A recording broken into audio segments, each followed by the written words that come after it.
It has been my experience that personal projects and side projects are by far the best and fastest way to learn, grow, and continue to get better and better as a video creator and photographer. Personal projects which do not involve a paying client is your place to take chances, get messy, and make mistakes. My son has been watching Magic School Bus. I got him on the OG Magic School Bus, Miss Frizzle. Now, these don't have to be projects with no direction or nowhere to go. I do mine through this YouTube channel because my primary and my full-time source of income is my production and photography business that I'm self-employed in now full-time. And we just officially launched a joint channel with me and GT Garage Talk. He is an automotive journalist and I specialize in automotive video productions. And now I produce a side channel or a sub channel or a premium brand. This one's gonna be called GT Premium Reviews. And that is a place where I can do all sorts of experimentation with not only new equipment, but new shooting styles, new shots, see what I can and can't get away with in a very low stakes environment.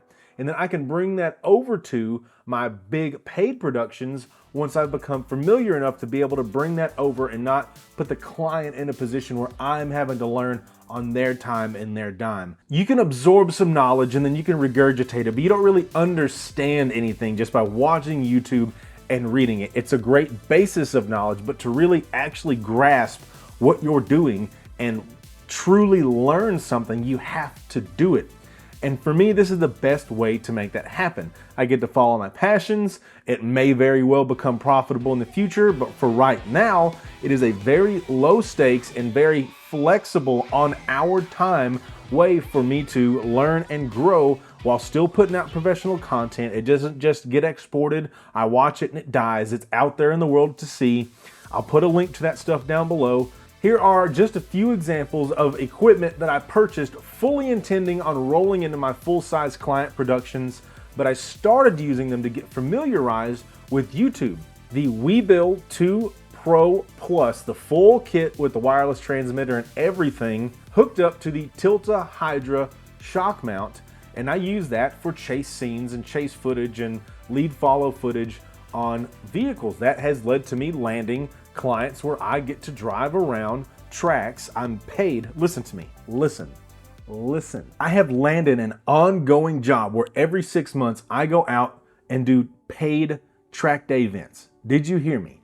I get paid to shoot video, drive my car, and drive sports cars around a closed event for 2 days. Again, I get paid to capture footage and drive high-end sports cars around a closed track because I learned on my own how to best use this equipment and then rolled it out on the fully client available professional side. That equipment, and most importantly that equipment after I learned the hard way, the slow way, the behind the scenes way, how to get it to work best within my workflow and get the best results, as soon as I started rolling that into my professional productions, it immediately increased the amount of money that I can charge my clients because the level of product that they get on the end is so much higher. Another big one that I recently rolled in was the DJI wireless microphone transmitter receiver system, not only for just capturing on-person audio, but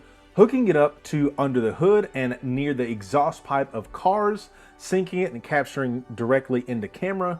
And because I worked with it on the side before I rolled it into my professional clients, I know that no matter what, I always need to record my secondary tracks and activate the record buttons on the mics in case there is a break in communication. And I also know, just as importantly, that there is a limitation to how loud a vehicle can be before, no matter how low I turn down the gain, it just overcomes the mic and starts to clip and sound like crap. And I know that if a vehicle is going to be really loud, I need to switch audio equipment and go back to the Jimmy rig. You learn all that on your own, because if I went to a client shoot the first couple times I was using these DJI wireless mics on a really loud car like a Hellcat and it blasted out the audio and it sounds like crap, now all of a sudden I look like an idiot. And I would be an idiot because I need to make sure I know what I'm doing before I showed up on a paid shoot. The Moza SlidePod Pro is another one. I needed a motorized slider that I can get in and out of tight spaces like door jams,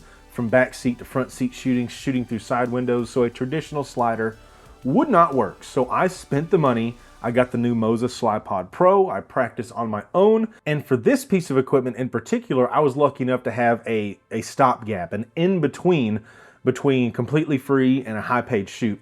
So Pelche Nissan in Tyler, Texas, where I'm located, wanted me to help them build out a YouTube channel. It's gonna be, you know, quick turnaround, low budget, but they're gonna hand me the keys to a car and I bring it back when I'm done. And so I was able to dual shoot.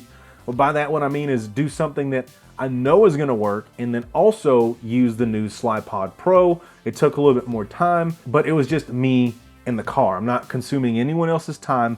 I know I've got guaranteed good footage because I'm using techniques and equipment that I'm familiar with, and then I get a secondary shot with my newer equipment that I'm pretty sure is gonna work, but I absolutely have to make sure that I get my good stuff. You should also implement this with new software. If you have a editing software, whether it's photo or video or some of these new AI tools that are coming out, if you're gonna use that and roll it into your professional side, you have to learn how to use that on your own, which means you're gonna have to spend your own money and time and figure it out first before you roll it into your professional paid client workflow. Two of the more recent ones I've done with this is Dehancer, my favorite, absolute favorite, because it's the best film emulation software or plugin. I actually have a 10% off code for that if you'd like it. And I purchased that full price all on my own on DaVinci Resolve and learned how to use it and how it works and where it works and what the limitations are on my own personal projects. And then I brought it in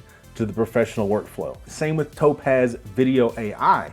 I learned and I figured out that I can take the 1080p 120 FPS F-Log footage from my Fujifilm X-T4, upscale it to 4K, and if you're viewing it online, you absolutely cannot tell that it's not native 4K whatsoever. Like, no way you're gonna know the difference. And so I essentially upgraded my camera through software, editing log footage. I did not use log on professional shoots. I used Eterna with a really soft curve in my Fujifilm X-T4 for over a year before I got comfortable enough shooting and exposing for and editing F-Log correctly to bring that into the paid client world. Learn and grow on your own and then roll it into the paid client side. It's gonna be huge for you, I promise.